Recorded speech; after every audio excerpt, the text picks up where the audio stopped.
But you couldn't tell from the guy that was up there, and this is not a knock on him, but I'm just gonna say those were gangsters. Y'all was just over there fighting each other. Y'all wasn't doing nothing. This is what I'm trying to tell y'all. They had a rift between certain sides and certain DJs because they did not like that gangster element, even though it came first. Right. They did not like it. They couldn't go over there. You heard them say, well, Herc was more peaceful. That's why more people gathered over there, because they were scared to come to Bronxdale. They were scared to come to that side.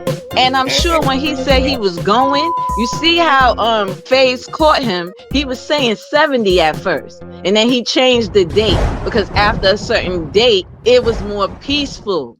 So it allowed people to move around the Bronx more freely. I'm talking about everybody. Y'all got to think. If people had a hatred for certain people because of who they was down with, they not going to lift that name up. But then they can't lie and say they never heard of them if you claim to have got around all over the Bronx. Because they did not like that he was gangster. Bambaataa don't really like to talk about him because he don't want to be associated with the gangs because he wanted to push peace. He did not even want to be associated with that anymore.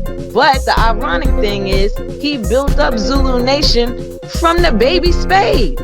One of the Zulu masters was Monk. Do you know Monk was in charge of the Black Spades? After it changed from being like pro-black and fighting against gangs for racism, protecting the hood, it changed. But he still had one of the people in his crew. Zulu Nation formed from Spades. Because Spades was the foundation of the Zulu Nation. He just didn't have the older ones in there.